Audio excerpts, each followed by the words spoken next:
ರಾತ್ರಿ ಇಡೀ ಸುರಿದ ಮಳೆಗೆ ತತ್ತರಿಸಿದ ರಾಜಧಾನಿ.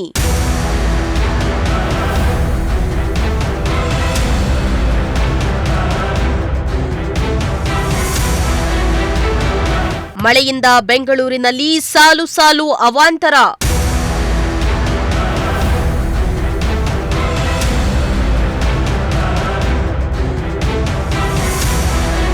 ರಸ್ತೆಗಳು ಜಲಾವೃತ, ಅಪಾರ್ಟ್ಮೆಂಟ್ಗಳು ಮುಳುಗಡೆ.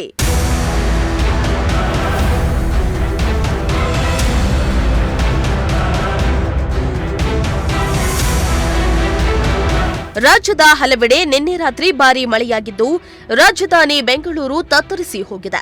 ನಿನ್ನೆ ರಾತ್ರಿಯಿಂದ ಬೆಂಗಳೂರಿನಲ್ಲಿ ಭಾರೀ ಮಳೆಯಾಗಿದ್ದು ಸಾಲು ಸಾಲು ಅವಾಂತರಗಳನ್ನು ಸೃಷ್ಟಿ ಮಾಡಿದೆ. ಮಳೆಯಿಂದಾಗಿ ಮನೆಗಳು, ರಸ್ತೆಗಳು, ಅಪಾರ್ಟ್ಮೆಂಟ್ಗಳು ಸಂಪೂರ್ಣ ಜಲಾವೃತಗೊಂಡಿದ್ದು ರಾತ್ರಿ ಇಡೀ ಜನರು ಜಾಗರಣೆ ಇರುವಂತಾಗಿದೆ. ರಾತ್ರಿ ಬೆಂಗಳೂರಿನಲ್ಲಿ ನಿದ್ದೆಗೆ ಜಾರಿದ ಮೇಲೆ ಮಳೆ ಆರಂಭವಾಗಿದ್ದು ಬೆಳಗ್ಗೆವರೆಗೂ ಬಿಡದಂತೆ ಸುರಿದಿದೆ.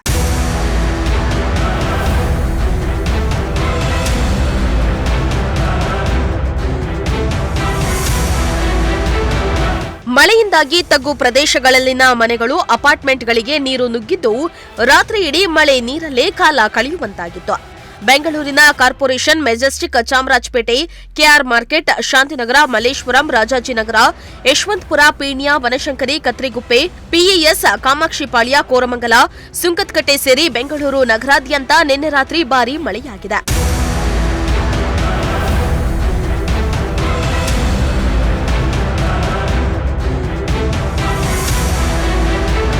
ಭಾರೀ ಮಳೆಗೆ ಭುವನೇಶ್ವರಿ ನಗರದ ಬಹುತೇಕ ಮನೆಗಳಿಗೆ ನೀರು ನುಗ್ಗಿದ್ದು ಮನೆಯಲ್ಲಿದ್ದ ವಸ್ತುಗಳು ನೀರು ಪಾಲಾಗಿದೆ. ಇತ್ತ ಹೊಸೂರು ರೋಡ್ನ ಹೊಂಗಸಂದ್ರದ ಮೆಟ್ರೋ ಕೆಳಗೆ ನೀರು ನಿಂತಿದ್ದು ಸವಾರರು ಹೈರಾಣಾದ್ರು. ರಾತ್ರಿ ಸುರಿದ ಮಳೆಗೆ ಕೋರಮಂಗಲದ ರಾಜ್ಯ ಕಾಲುವೆ ತುಂಬಿದ್ದು ಕೆಲ ಮನೆಗಳಿಗೆ ನೀರು ನುಗ್ಗಿ ಅವಾಂತರಗಳು ಸೃಷ್ಟಿಯಾಗಿದೆ. ಕೆಲವು ಕಡೆ ಚರಂಡಿ, ಮೋರಿಯಲ್ಲಿದ್ದ ಕಸ ಎಲ್ಲ ಮೇಲೆ ಬಂದು ಮನೆ ಹಾಗೂ ರಸ್ತೆಗಳಲ್ಲಿ ಬಿದ್ದಿವೆ.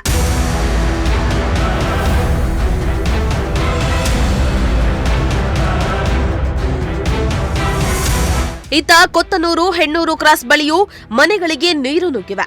ನಾಯಂಡನಹಳ್ಳಿ ಅಂಡರ್ ಪಾಸ್ ಅಂತೂ ಕಾಲುವೆಯಂತಾಗಿದ್ದು ಬಿಎಂಟಿಸಿ ಬಸ್ ನೀರಿನಲ್ಲಿ ನಿಂತಿದೆ. ಇನ್ನು ರಾತ್ರಿ ಸುರಿದ ಮಳೆಯಿಂದ ಕೆಲ ನಮ್ಮ ಮೆಟ್ರೋದ ನಿಲ್ದಾಣದ ಹೊರಭಾಗದಲ್ಲಿ ನೀರು ನಿಂತಿದ್ರಿಂದ ವಾಹನಗಳು ಸಂಚಾರ ಅಸ್ತವ್ಯಸ್ತವಾಗಿದ್ದು ಬೆಳ್ಳಂಬೆಳಗ್ಗೆ ಪ್ರಯಾಣಿಕರು ಟ್ರಾಫಿಕ್ ಜಾಮ್ನಲ್ಲಿ ಸಿಲುಕುವಂತಾಯಿತು.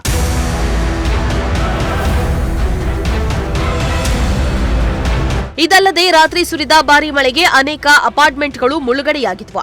ನಗರದ ಸಾಯಿ ಲೇಔಟ್ ಸಂಪೂರ್ಣ ಜಲಾವೃತಗೊಂಡಿದ್ದು ಅಲ್ಲಿದ್ದ ನಿವಾಸಿಗಳನ್ನ ಟ್ರ್ಯಾಕ್ಟರ್ ಮೂಲಕ ರಕ್ಷಣೆ ಮಾಡಲಾಯಿತು. ಪ್ರತಿ ಬಾರಿ ಮಳೆ ಬಂದಾಗಲೂ ಬೆಂಗಳೂರಿನಲ್ಲಿ ನಾನಾ ಅವಾಂತರಗಳು ಸೃಷ್ಟಿಯಾಗಿದ್ದು ಬಿಬಿಎಂಪಿ ವಿರುದ್ಧ ಜನರು ಆಕ್ರೋಶವನ್ನ ವ್ಯಕ್ತಪಡಿಸಿದ್ದಾರೆ. Bureau report, Prajashakti TV.